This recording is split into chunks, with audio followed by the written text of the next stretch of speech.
Welcome to Executive Leaders Radio, your spot in the corner office, the radio show where executives share their secrets to success. Executive Leaders Radio. You're listening to Executive Leaders Radio. This is your host, Herb Cohen, with my co-hosts, including Shannon Lane, Newmark Knight Frank, Drew Hanlon, Shelly Castorino, Welch Maloney, Ethan Milrod, Go2 Tech, and Daily Tipton, Evolution Energy Partners. Ethan, can you give us a rundown of who we have on the show today, please? Sure, Herb. We have on the show Molly Arbogast, President and CEO, POV Sports Marketing. Joe Crandall, Managing Partner of Greencastle Consulting. Kevin, Greg, and Lauren Wolfgang, President, CFO, and General Counsel of Evergreen Apartment Group. And Alejandro Gibes, CEO and founder of Springboard Collaborative. Let's get to our first guest, Molly Arbogast, President and CEO of POV Sports Marketing. Molly, what is POV Sports Marketing? What are you guys doing? We are a sports marketing agency that works with large corporations to basically help them create strategy and invest in sports sponsorships with pro teams and leagues across the country. How'd you get a job with this company? It sounds pretty interesting. I started it. You started it. Okie dokie. Where you from originally? Grew up in Lake Forest, Illinois, outside of Chicago. How many brothers and sisters, and where are you in the pecking order? I am second of 5 children, me and all boys. Oh, boy. Okay. And what was going on with you 8 to 14? What was the primary thing you were involved with? Was it sports? Was it babysitting, making money, hanging out in the woods? 8 to 14, what were you primarily doing? I was an athlete playing everything from field hockey to lacrosse and squash, but my primary passion was riding horses competitively on the A circuit. Shannon? So Molly, riding horses competitively, there's a lot of time just you by yourself on your horse. What were you thinking about? Well, you become very self-sufficient and also appreciate the power of teamwork very quickly because you can't win without working well with your teammate, which is the horse. But it really taught me a lot about competitive drive, the power of training, planning, preparation, and quite frankly, strategy, because riding is a lot about strategy and knowing your competition. And Molly, how does that relate to what you're doing nowadays?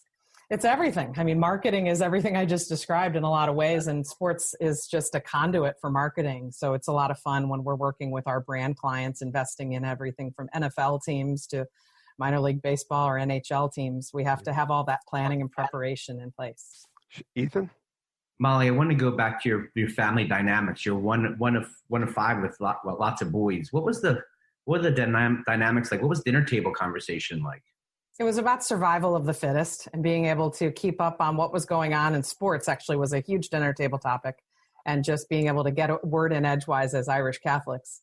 A lot of people appreciate the table dynamic there. But being heard, I think, and making sure you were able to communicate clearly. Yeah, who taught you that, mom and dad? I think it was very much a family affair. Grandparents, aunts, uncles, all of us. You were all at the dinner table together. In many cases, we got together a lot as family. Yeah, how did that prepare you for what you're doing today? I think it teaches you the difference between knowing when to lead the team and when to be part of the team. And I think as a small boutique agency, it's very relevant to our culture. But in sports, again, everything we do in sports is about celebrating competition and knowing how to lose graciously. Shelly? Molly, you had mentioned that your family had Black Angus cattle. Can you tell us about your experience? Yeah, we owned a farm in Grays Lake, Illinois, and when I wasn't jumping cattle guards on my Honda 50 with my 4 brothers, we were in the 4-H club and actually had a steer that I trained and showed in the Lake County Fair. So it was a really fun experience to kind of be on a farm all summer. So you and your brothers, would you consider yourself you were all animal-friendly people? Yes, I would. Between horses and cattle, and we even had a goat at our house at one point in our backyard in Lake Forest, very much surrounded by animals my whole life. Wait, what's the upside of you being surrounded by animals your whole life have anything to do with the business success you're enjoying? You know, I think it teaches you this massive sense of responsibility to others and making sure that you are, it's not all about you. And I think in business, you better learn that early or you won't go very far. And it served me well. So talking about your horse and riding on the A circuit, obviously you had some sort of spent all the time in the barn and doing all those things. What was a role model? Who motivated you? My cousin Red Foal was one of the top riders in the country at the time, and he trained out of the Florida circuit. And I was so inspired by the fact that he made it look so easy.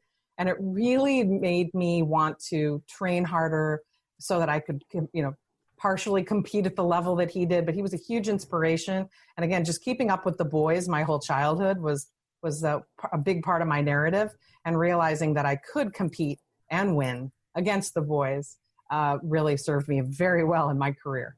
I would imagine in the sports. Tell us about how that applies today in sports marketing, being a woman based. Well, I've started in this business in 1992, and I can tell you I was the first woman in the room at most of my jobs, and just knowing when to show up early and stay late and do a better job so that you can stay in the game. I think that's changed a lot in our industry. I believe my agency may be the first female-owned sports marketing agency in the country. There's no directory to check it against. So it's a real driver of just understanding that, men opened the door for me, and I'm grateful for that. But it was my brothers who trained me. Molly, I understand at 14 that there was a fundraiser, a bike-a-thon, where you were involved with raising $16,000 from 400 kids in your school and their families. Did you have a blueprint to do this, and who did you report to? I was asked by the headmaster of the school to lead this American Cancer Society. Why did the headmaster of the school ask you to do this? I was a born organizer. So you knew the headmaster of the school? Absolutely. So the headmaster of the school did a pretty good job in selecting talent. Did you ever do this before?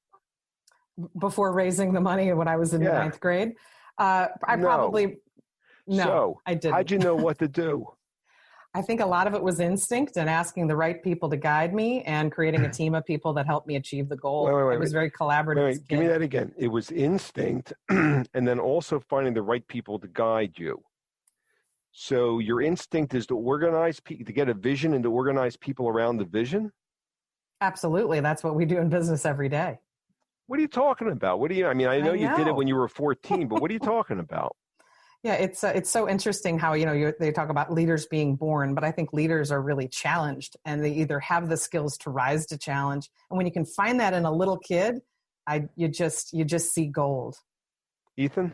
So Molly, speaking of little kids and especially our younger listening audience, and especially the younger women listening, what advice would you give them? I would tell them to raise their hand more. I wish someone had earlier said, you do have a voice and you do have something really important to say, and raise your hand and leaning in is obviously what everyone's doing. And I leaned in a long time, but raise your hand, share your voice, be part of a leader on the team. Mm-hmm. Shannon, what else are you thinking?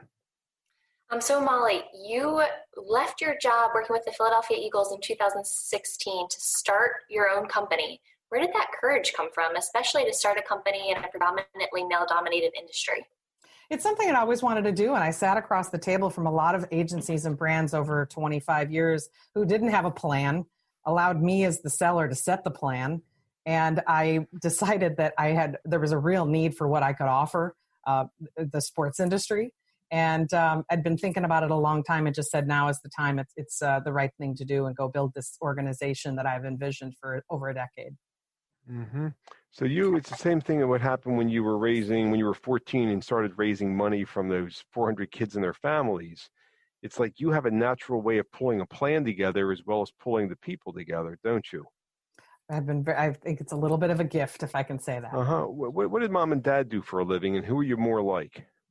My dad was a banker and into a lot of different types of financing and leasing. And my mother was basically a professional fundraiser and planner. So I'd have to say on this one, I'm going to lean a little bit towards my mother. If my mother had had the opportunity back in the day, she would have been the CEO of a Fortune 500 company, no doubt. Mm-hmm. And what do you bring from dad to work every day? I think my dad, when you're a kid growing up, you always want your parents' approval. My dad was a little bit of a quiet guy.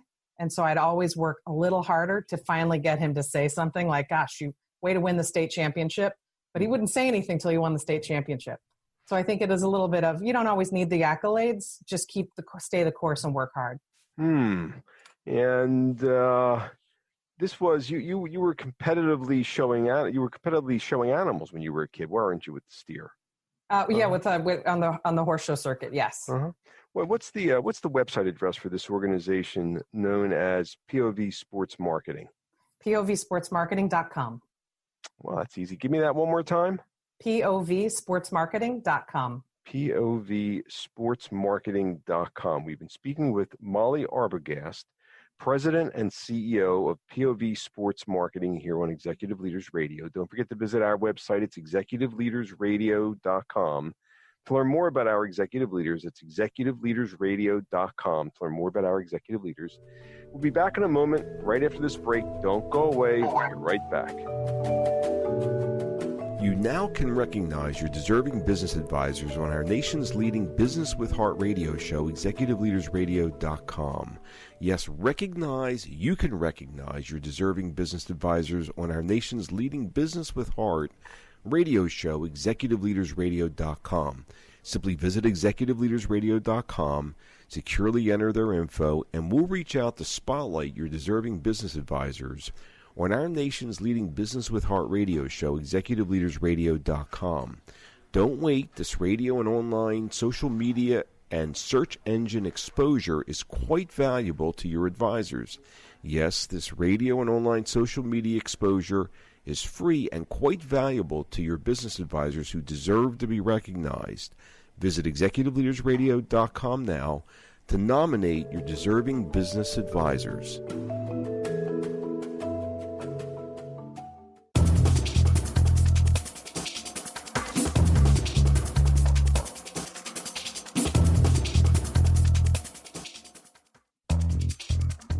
We're back. You're listening to Executive Leaders Radio. We'd like to introduce our next guest, Joe Crandall, Managing Partner, Greencastle Consulting. This is your host, Herb Cohen. Joe, what is Greencastle Consulting? What are you guys doing? It's a management consulting firm out of Malvern, Pennsylvania. We hire veterans to solve problems for large companies. Mm-hmm. So how'd you get a job with this company? They had to come when I was with a different company. They had to come in and rescue a project that I was managing, and it intrigued me that there was this company just built on military values that was coming in to save my ass, and they did a good job. So I understand that not only did you get a job with these folks, but you ended up buying the company. Tell us a little bit about that. Yeah, I joined the company in 2012, was promoted to partner in 2015, and then the managing partner wanted to get out and do something else, and so I purchased the company through an SBA program. Mm-hmm. Where are you from originally? Incline Village, Nevada. It's a small town on the shores of Lake Tahoe. Mm-hmm. How many brothers and sisters, and where are you in the pecking order? I'm the youngest of 4, so I have an older brother and 2 older sisters. Uh-huh. And 8 to 14 years old, what were you doing? Was it sports? Was it making money? Was it studying for science? Was it art class? What was the main thing you were doing 8 to 14? 8 to 14, I was primarily outside trying to do my own thing, stay away from the family dynamic. It just wasn't a healthy place at the time, and building a lot of self-resiliency. Give us an example of, Ethan, why don't you take it? Why don't you roll with this? Yeah, Joe, tell us a little bit about what your relationship was with the outdoors growing up. I loved being outdoors. I like I said, I grew up on the shores of Lake Tahoe.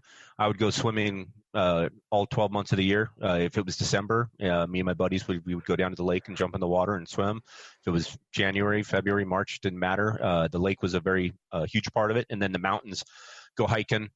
Spend the day just being out there either by myself or with a buddy of mine. You were sharing with us earlier in the green room that you spent a lot of time with your buddy. I think his name was Tori, right? Yeah. Yep. And what did that teach you, being up in the mountains with Tori?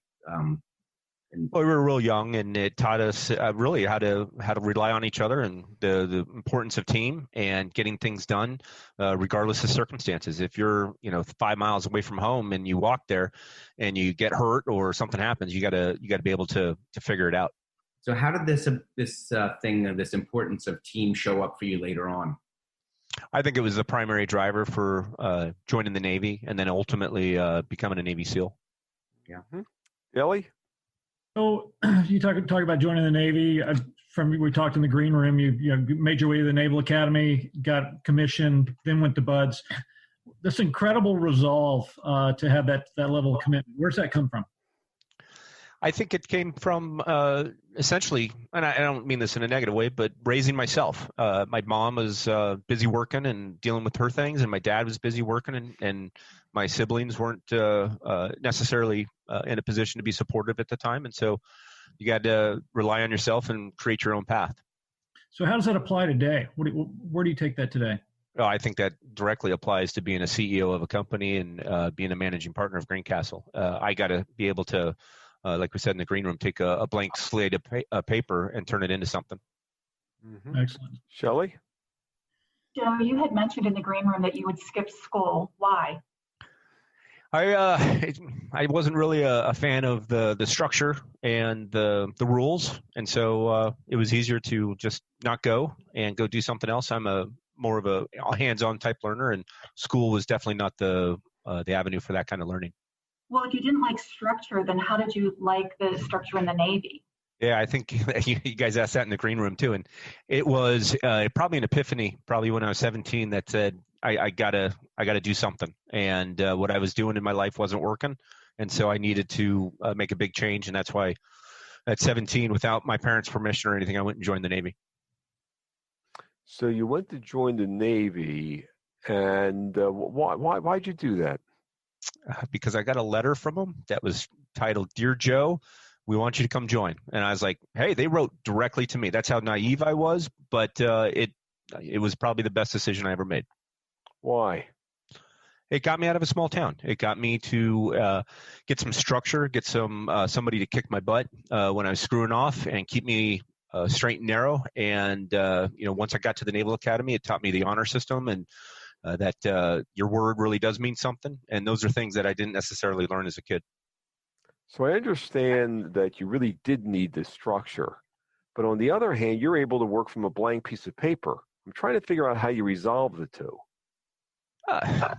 Just being creative, I guess, and knowing the path that I want to take, and knowing the resources that I have, and then just figuring it out. A lot of what we do at Greencastle anyways is, just doing the same sort of thing. We're given a very ambiguous situation and having to bring structure to it. Interesting. You're given an ambiguous structure. So, whatever the consulting assignment is with your client, and then you've got to figure out how to bring structure to it. So your nature is to walk into a situation and make order out of chaos. That's fundamentally who you are, isn't it?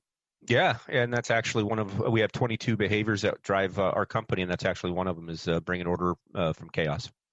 Huh, how about that? So you're really doing what you love to do, don't you? Oh, yeah. It's definitely not a job. Sometimes at the end of the day, I sit there and wonder how the hell do I get paid to do what I'm doing, because I'm not doing anything special. But, it is definitely working. We're at 47 people. We've added 20 people over the last year. So you're really playing to your strengths, and it sounds to me like you really found what turns you on. Do you ever have to work after 5 o'clock, or get to work before 9 o'clock, or get stuck working weekends or stuff like that? No, all the time. When you own a company, that's what you do. But it's not a big deal. It's when it provides for the livelihood of the family and all that. And it's fun. Working with people and working with good guys is always a pleasure. I thought you were going to tell me that you make a lot of money. That's really why you love it. But you're telling me it's a pleasure because you really found your passion. I think so. Yeah, it's definitely a passion of mine. Okay, trying to help people become better at what they do. I just wanted to make sure I understood. Shannon? Joe, tell us a little bit about your mom and what she was like when you were growing up as a kid.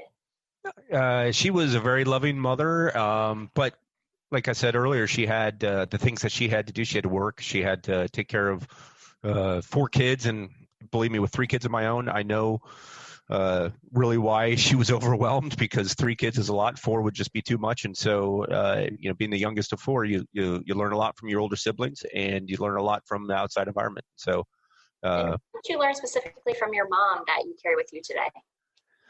I would say it's probably empathy, or being able to accept people for who they are. She never, I don't think she ever held a grudge, or, excuse me, or said a negative word. Even like when my dad and her got divorced, she never said a negative thing about my dad. Why do you get so choked up when you were talking about that stuff about your mom, Joe? Well, I think I got something in my throat. Uh-huh. But there's a real sensitivity you have toward your mom. It sounds to me like, as opposed to being a tough military guy or a tough boss or fire people, that's not really who you are, is it? Well, and be honest, I think that's a misnomer with a lot of folks that come out of the military, is that they're tough as nails, and take it my way or leave it. It's not really the case. When you get to know people out of the military, they're very nuanced, and they have a lot of empathy, and they have a lot of ability to look at it from a different side. So I think that's probably what really helps me. Mm-hmm. Really helps you with what? Leading the company, helping people become better. I mean, just the other day I had a top employee come to me and say he wants to go do something else, and instead of getting angry or whatever, look at it from his side and point of view, and try to help him make the best decision possible. So you learned as a kid to look at it from the other person's point of view. The reason you were hanging out outside was because some of the energy was a little weird. Yeah. And you figure you better go cut out your own space, but your nature is not to go in and start fighting and ripping everything apart and getting angry, is it? No, that's definitely not an approach. I mean, I do get angry and I do have those tendencies, but being a business owner and a leader in the veteran community in Philadelphia, you can't really do that stuff. Huh. So what Ethan brought out earlier about teamwork, when you would skip school and go hang out with your buddy, it really is about teamwork in case you guys got stuck in the woods or whatever it might be. That really is who you are. It's the team and the empathy you bring to the party. Am I right about that? I would say so. When you're in the SEALs, you have a motto of teammate, self, and you got to take care of the team first, and then your teammates, and then you go take your hot shower and work on yourself. Wow, you were in the SEALs as well. What's the website address for Greencastle? Greencastleconsulting.com. Let me have that one more time. Greencastleconsulting.com. You've been speaking with Joe Crandall, managing partner of Greencastle Consulting here on Executive Leaders Radio. It's your host, Herb Cohen. Stick around. We'll be back in a moment right after this break.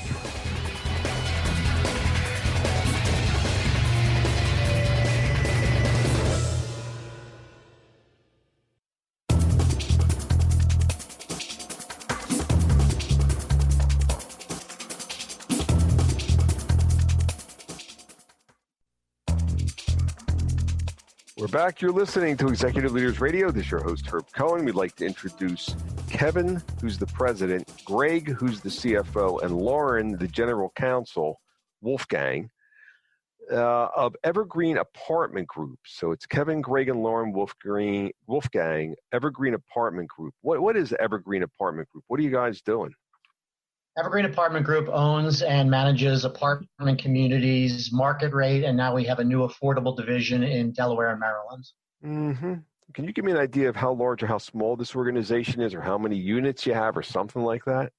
We have 9 apartment communities, about 1,600 apartments, and we have about 60 employees. Wow, it's a nice sized business. This is a substantial business. And who started this business? It was started by our father, who was a doctor and decided to get into real estate, dabbled a little bit, and as things started going well, he got more involved in it, but always maintained his practice as a doctor as well. So the three of you, Lauren, Kevin, Lauren, and Greg, you guys are partners in the business or employees of the business, or how do you guys split it up? 3 of us are equal partners. We don't really focus too much on our titles. We have different areas of jurisdiction, and that's really what's most important. So we have 3 siblings that are equal partners in a business, and oftentimes you hear the first generation makes it, the second kills it, and I don't think I've heard in a long, long time the fact that that 2 siblings, let alone 3 siblings, are getting along and further building the business. What's going on here? What did they put in the soup? I think part of it is just luck, but it may be design, that we all just have very different skill sets. And I don't think it's a canned answer that we don't get hung up in the title. Kevin has a certain capability of being a front man and being great at what he does. Greg has a financial mind that just really keeps us, sharp with our financial position. And I have a role in risk management. And it's, the funny saying of the woman letting the man be the head, but the neck that kind of controls it. Perfect. Daly. So there's like we see three of you guys here. Is this the whole tribe, or are there more hiding in the parking lot? This is all of us. Mm-hmm. So what's the birth order here? Kevin's the oldest, Greg, me is the middle, and Lauren's the youngest. Shelley, why don't you grab it? Lauren, you had mentioned in the green room that you had to fight for your position in the family, yet you talk about respect. How did you all learn to respect each other? Well, I think there had just been things as a child, like being put in a moving dryer, playing hide and go seek, or killing a gardener snake when we were going looking for worms. That being the youngest, you just have to be the loudest sometimes. And maybe that is how I ended up becoming an attorney, that I just had to use my voice. Mm-hmm. Ethan? Can you all recall a time when you first came together as kids for a common goal? I do remember a time, I think we were somewhere cooped up in a small space and just really getting on each other's nerves and bickering. And my mom just reached the point where she had enough and drew a line in the sand and said, if you guys don't figure this out yourself, there's going to be serious repercussions. And we sort of came together, figured out a system to sort of arbitrate ourselves, have punishments, positions of judging each other and holding each other responsible. And we were able to sort of work out the system that kept us from bringing all of our grievances to our mother and made her happy. And we sort of kept that going and refined it as we needed. As different challenges came up, we figured out solutions. And I really think that was a great first step into working together to resolve problems. Wow, you really organized, didn't you? When you were done, did you recognize that you had successfully achieved what you set out to? And was that an aha moment for you? Yeah, I think it's a certain point. My mother said, I haven't heard you guys come to me with all your problems for a couple of days. I'm happy. This is great. And I think we figured out, okay, this is a good way to keep mom happy. So I think, there was a certain aha moment there. Yeah. So how'd that prepare you for what you're all doing today? That kind of coming together.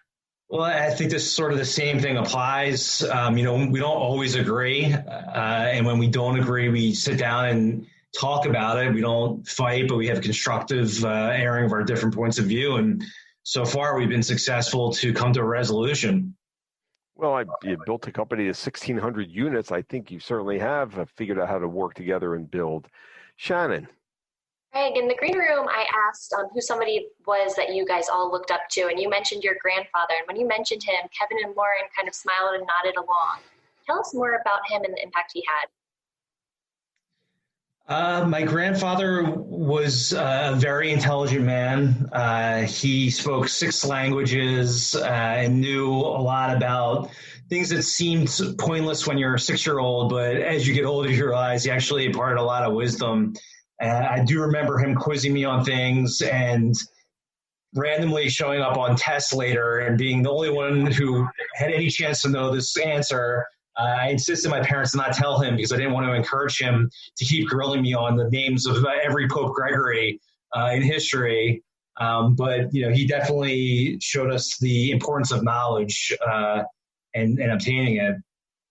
He also had the strength to leave the country where he lived. He was an executive in a bank with Germany in his 30s, doing very well professionally, saw that there was trouble ahead and had the foresight and the strength to leave the country without knowing what his future would be, made his way to America, and started his life all over again. And I think that sort of conviction and confidence and foresight is something that has left a great mark with us. And actually, you guys were telling me earlier that as opposed to just taking jobs and living off the fat of the land, that Kevin, you were bragging about what your brother and what your sister had brought to the party. Why don't you tell us a little bit about that so the public can get a sense of the fact not only do you guys get along, but you've also brought value in terms of building this business.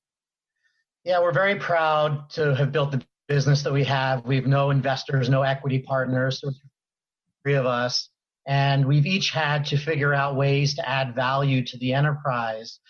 And, that's sort of the theme of our company. We look to deliver value in a way that's different than our customers. And when my brother first joined the company, we were still using typewriters. We were not computerized yet. So he had to figure out a way to get our company computerized and create the organization and the systems to make us more efficient and a 21st century company. My sister had to join the company, and we were not terribly sophisticated with risk management, with policies and procedures, with contracts. And so she was able to come in and figure out a way to keep our company safe, our employees safe, and to, execute all of these things she implemented. And, I've tried to add my entrepreneurial part as well. So the benefit of you guys being privately held and a really close-knit team that can make decisions together. So you can make decisions together. You're privately held. You haven't raised a lot of third-party debt. What's the benefit to your customers of all those attributes? We have a great luxury that we're able to make very pure decisions. We don't have to make decisions that are investor-driven. So we can make decisions based on what is in the best interest of our employees, the best interest of our customers, and the best interest of the business, knowing that we expect to own this 30 years from now. And that's a very nice position to be in. So as opposed to waiting to fix the steps or replace the refrigerator, you're not worried about next quarter's earnings. You're really looking at it for the long haul. And if you're going to replace the refrigerator, you might as well do it now rather than later to keep the tenants happy. Am I correct about that? As long as Greg gives me permission. Greg, you want to answer that? No, I think that's true. I mean, we want to really become invested in the communities that we're in, knowing that we're going to be there for the long haul. We're not someone who's just going to, put lipstick on the pig, so to speak. We really want to do things the right way because it's not just about next year or even 5 years. I mean, it's about 20, 30 years. It's a really generational view. And it really allows us to integrate with the fabric of the community, I think, in a permanent way. That's what I wanted. That's what I was suspecting. What's the website address for Evergreen Apartment Group? What's your website address? It's Evergreen Apartments, all spelled out with an S.com. Evergreenapartments.com. We've been speaking with Kevin, who's the president, Greg, who's the CFO, Lauren, who's the general counsel, Wolfgang of Evergreen Apartment Group here on Executive Leaders Radio. We will be back in a moment right after this break. Stick around. Recognize your deserving business advisors on our nation's leading Business with Heart radio show, Executive Leaders Radio. Yes, you can recognize your deserving business advisors on our nation's leading Business with Heart radio show, executiveleadersradio.com. Simply visit executiveleadersradio.com, securely enter their info, and we'll reach out to spotlight your deserving business advisors on our nation's leading Business with Heart radio show, executiveleadersradio.com. Don't wait. This radio and online social media and search engine exposure is quite valuable. Yes, this radio and online social media and search engine exposure is quite valuable to your business advisors who deserve to be recognized. Visit executiveleadersradio.com now to nominate your deserving business advisors for free exposure.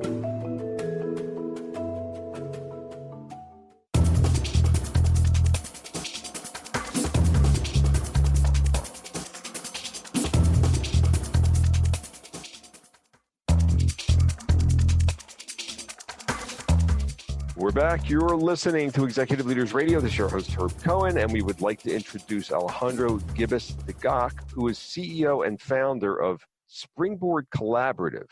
Alejandro, what is Springboard Collaborative? What are you guys up to? Springboard is a nonprofit that coaches teachers and low-income parents to help their kids learn to read. How many kids are you helping on an annual basis nowadays? About 25,000 kids in 30 cities across the U.S. Whoa. Okay. Where's your family from? Where aren't they from? So I'm half Chilean, half Puerto Rican. My dad got the boot from Chile, escaping a dictator. I was born in the Netherlands. Then we bopped to Puerto Rico, then to Georgia, then to New Jersey, and I'm in California now. Okay. How many brothers and sisters? One older sister.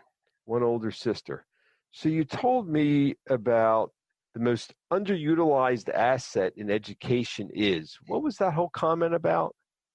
Yeah, it's just that growing up in a home with little money but lots of love, it taught me that parents' love for their children is the single greatest.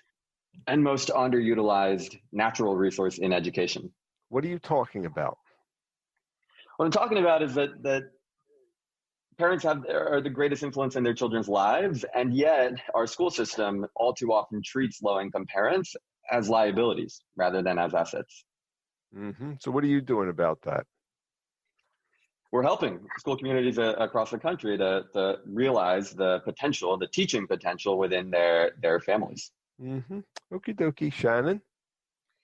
Alejandro, in the green room, you mentioned that you moved to the U.S. when you were in first grade, knowing no English. Tell us more about that and how you felt. That must have been hard. Yeah, my parents came to the U.S. seeking better educational opportunities for my sister and I, and we landed in Carrollton, Georgia. Showed up first day of school not speaking a word of English, and as you can imagine, I felt like an outsider. I didn't know how to fit in or what my place in the world was, and I carry that feeling of being an outsider with me to this day. And who was somebody that you leaned on during those times? My parents. My parents were my parents and my sister they were the only ones that saw potential in me, that refused to let other people define my dreams and were willing to fight for me to be able to pursue my own dreams. And how does that and the fact that you still carry feel with this outsider feeling with you today, how does that relate to what you're doing at Springboard Collaborative? Yeah, I mean, in many ways, I'm serving kids like me, kids that all too often aren't given the chance that they deserve. And their parents, who, like my own, care deeply about their children. They want them to have a better future than their daily lived experience. But all too often, the school system doesn't recognize that same potential. So the work that we do is we break down the barrier between home and school. We close that gap so that the kids are able to realize their potential. Shelley? So I moved to Carrollton, Georgia from overseas. A lot of pine trees, a lot of kind of a rural community. What'd you do? A lot of time in the day, what'd you do when you weren't in school? Yeah, I likely had my head in a book. So my parents, they read to my sister and I a lot, and they recognized that education was our ticket out. That was going to be our only way to be able to defy expectations and pursue our own path. Mm-hmm. Shelley? You had mentioned in the green room that your father was a playwright. What did your parents do when they moved to Georgia? They had to make a lot of sacrifices. They had a social justice theater group, and the market for Spanish language social justice theater in the country in Georgia was as big as you'd expect it to be. So they gave that up. My mom started teaching Spanish and French to put food on the table. And my dad kept writing, but just wasn't a primary breadwinner. And as a kid, children of immigrants, you carry that with you. How do you think their sacrifices influenced your role today? I think it helped me to understand just the lengths that parents are willing to go to give their parents a better path, to give their children rather a better future. And there's so much power in that, so much potential in that, and that our education system isn't taking advantage of that resource. It is a missed opportunity. Well, you are really passionate about a missed opportunity by the districts not integrating the parents into the kids' teachings, aren't you? I mean, kids spend 75% of their waking hours outside of the home, and the fact that we're not capturing educational value from that time, it's the biggest unanswered problem in education. Wow. Ethan? Alejandro, you mentioned earlier your love of reading. Can you remember a book that you read as a youngster that really had an impact on you? Yeah, one that sticks out for me is The Little Prince. My parents would read that over and over again to my sister and I in 3 languages, both for the entertainment value of the book, but also for the moral of the story. How did it inspire you? I think my big takeaway from that book was to look beyond the surface. I remember a quote in that book: it is only with the heart that one can see rightly. What is essential is invisible to the eye. So throughout my life, you look for potential beneath the surface. You look for the missed opportunity. And that's what Springboard does. How do you think that prepared you, and how do you think that allows you to relate to the kids that you impact today? I see myself in my students. I see my parents in their parents, and it's more than just like our skin color and our shared language. It's the look. It's the look in a parent's eye that's exactly the same. Eyes full of all the love, commitment, and potential that any parent sees in their kid. We see that, and we harness that in order to help kids make significant reading progress. Mm-hmm. Ethan, what else you got? Was there something about the Weavers? Do you see that, Alejandro, by the way? Do you see the kids when they get it, and then you see the look in their parents? How about the kids' eyes? Absolutely. When we ask parents of all the support that we offered, what most helped them to, what was the most powerful part of the experience? It's setting and achieving a goal with my kid. And for many, it's the first time that they set and achieved goals together. And that's powerful not only in helping kids to make academic progress, but that's something that you carry with you for your whole life. Sure is. Tell us a little bit about the Weavers. What are the Weavers, and what's your influence? What are you doing? Yeah. I had the good fortune to meet David Brooks, and we built a relationship. He asked me to come on the road with him to talk about this movement that he's building called the Weavers, which is essentially about helping to weave and rebuild the fabric of America by through empathy, by small experiences where we empathize with one another. Through small experiences where we empathize with each other. Give me an example of what you're talking about here. I don't understand this. Yeah, I mean, here's a difficult example, but worth mentioning. So I married a Midwesterner. I went to go visit the in-laws in Warren, Michigan. I stuck out like a sore thumb in this predominantly white working class neighborhood. And when I tried to go into the in-laws' homes, into my in-laws' home, two different neighbors reacted saying, somebody looks like they're breaking in. Somebody looks like they're not from here. That shouldn't be here. Obviously a deeply painful but all too familiar experience. There's two choices. One is to kind of go into my corner and they go into theirs and just call them out and say, how dare you treat me in this way? And you're racist. This is terrible. Mm-hmm. The alternative, though, is to try to build a relationship that didn't previously exist, create empathy that didn't previously exist. So sit down with this person and say, what is it about me that seems suspicious? And then help them to unpack. And how's that? How are you weaving that oneness versus separation into Springboard Collaborative? That's a good question. I think it's weaving between teachers and families. 80% of teachers in the country are white. The families that we're trying to serve are primarily families of color. There's different experiences, and it's hard to work together if you don't first have a relationship. So we actually get teachers to visit the homes of their families and build that trust and relationship outside of the school before then joining and teaming up to create the reading outcomes. Wow.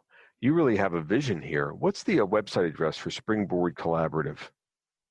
Springboardcollaborative.org. Where's the money come from? So most of it comes from fees that we charge of school districts, about 70%, and the balance is what we raise philanthropically. Mm-hmm. What's the website address one last time? Springboardcollaborative.org. We've been speaking with Alejandro Gibes de Gach, CEO and founder of Springboard Collaborative here on Executive Leaders Radio. Mr. Ethan Milrod, would you please do me a favor and give me a rundown on who we've had on the air today?